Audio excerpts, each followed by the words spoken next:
आपकी क्षमा याचिका हूँ भाभी साहब। जाने अनजाने आपकी भक्ति की राह में रोड़े अटकाती रही, और विक्रमादित्य भाई साहब ने जो कुछ भी किया शायद मेरे ही कारण किया। परंतु अब मुझे आपका साथ चाहिए, इस महल को आपका साथ चाहिए, हमारे कुल को आपकी जरूरत है। भाभी साहब, जो भी हुआ उसमें राजवैद्य का कोई दोष नहीं था। उनके परिवार पर दया कीजिए, मेरे पति की रक्षा कीजिए रानी साहब, कुछ कीजिए, उन्हें बचा लीजिए, हमारे पिताजी को बचा लीजिए। अब केवल हमारे कुल की लाज ही नहीं, राजवैद्य का जीवन भी आपके हाथों में है, कुछ कीजिए भाभी साहब।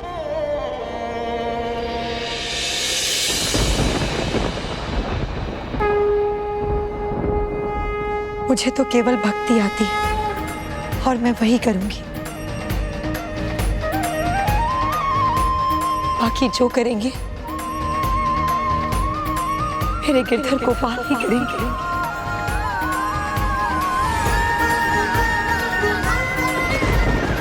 चलिए, मुझे राजवैद्य जी के पास ले चलिए।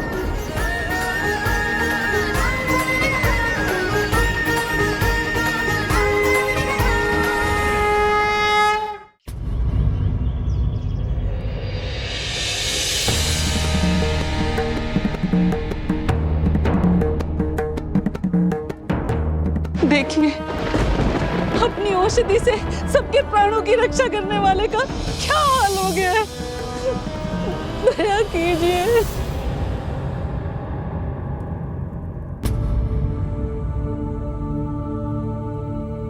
हे प्रभु, आपने अपनी भक्ति से विष के प्रभाव को अपने वश में कर लिया। प्राण तो प्राण होते हैं, चाहे वो किसी के भी हो, वो अकारण नहीं जाने चाहिए। प्रभु, राजवैद्य जी का कोई दोष नहीं है। इन्होंने तो केवल अपने राजा के आदेश का पालन किया था। कृपा कीजिए प्रभु, राजवैद्य जी पर हुए विष के प्रभाव को नष्ट कर दीजिए। मेरी गुहार सुनिए प्रभु, मेरी गुहार सुनिए प्रभु, मेरी गुहार सुनिए प्रभु। दया कीजिए, इन पर दया कीजिए।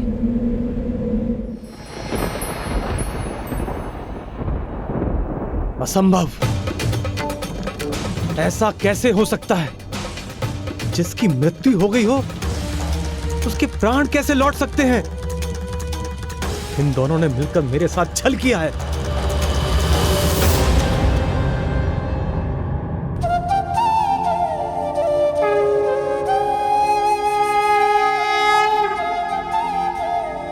गजानन, राणा विक्रमादित्य के सामने इतना बड़ा चमत्कार हुआ, फिर भी उनकी आंखें नहीं खुली। उनकी आंखों पर क्रोध की पट्टी जो बंधी थी, जहाँ क्रोध और घृणा के विकार होते हैं, वहाँ सुविचार नहीं पनप पाते। इसलिए विक्रमादित्य ना वो चमत्कार देख सके और ना ही मीराबाई की भक्ति। मीराबाई अब ये तो समझ गई थी कि राणा जी उनकी भक्ति कभी नहीं समझेंगे, किंतु ऐसे में वो क्या करें ये उन्हें नहीं पता था।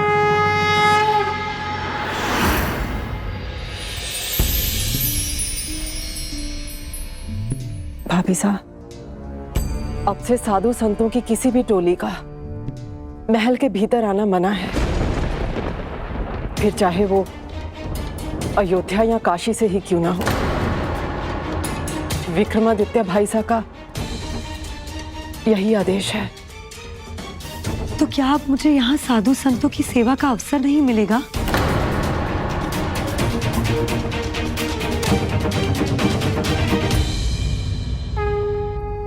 मैं मुक्ति की आस लगाए बैठी हूँ और बंधनों से घिरती ही जा रही हूँ। आप ही बताएं गिरधर गोपाल, अगर मैं साधु संतों की सेवा नहीं कर सकूंगी तो आपके और निकट कैसे आ सकूंगी? आप कुछ नहीं कहेंगे तो केवल इतना बता दीजिए कि मैं किससे उपाय पूछूं। तुलसीदास जी ही करेंगे। किंतु कहां चित्तौड़ और कहां काशी? मीराबाई संत तुलसीदास तक कैसे पहुंचने वाली थी? मीराबाई ने तुलसीदास जी को एक पत्र लिखा। ये शब्द नहीं, ये मेरे हृदय के स्पंदन है। भक्त शिरोमणि तुलसीदास जी, ना यहाँ मेरी भक्ति की किसी को चिंता है और ना ही मेरे प्रभु प्रेम की। अब तो मेरे प्राणों को भी संकट में डाला जा रहा है। मेरे गिरधर गोपाल को मुझसे दूर करने का प्रयास किया जा रहा है। अब आप ही बताइए गोस्वामी तुलसीदास जी, मैं करूं तो क्या करूं? अब आप ही मेरा मार्गदर्शन कीजिए, मुझे दिशा दिखाइए।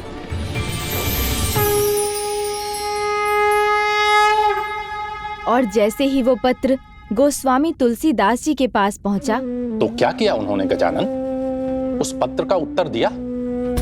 हाँ पुष्पदंत जी, और जिस प्रकार कविता में मीराबाई ने मार्गदर्शन मांगा था, उसी प्रकार तुलसीदास जी ने कविता में ही अपना सुझाव दिया। रानी सा आ गया। क्या क्या आ गया चंपा?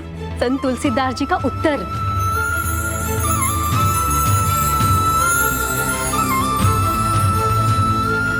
नाते नेह राम के मनियत, सूहृदय सुसेव्य काहो कहा लो। अंजन कहा आँखों जो फूटे, बहु तक कहो कहा लो। तुलसी सो सब भांति, परम हित पूज्य प्राण ते प्यारो। जासो होए स्नेह राम पद, ऐतो मतो हमारो।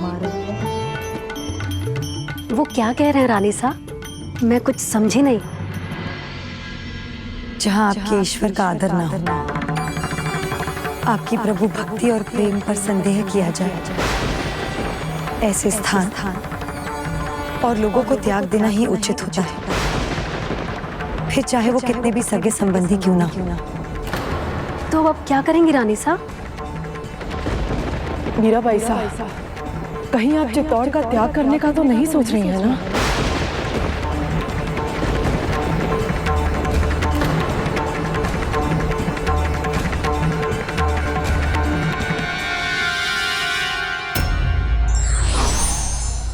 सच्चे भक्त के भक्ति रूपी पाश में बंधने को ईश्वर भी लालायित रहते हैं।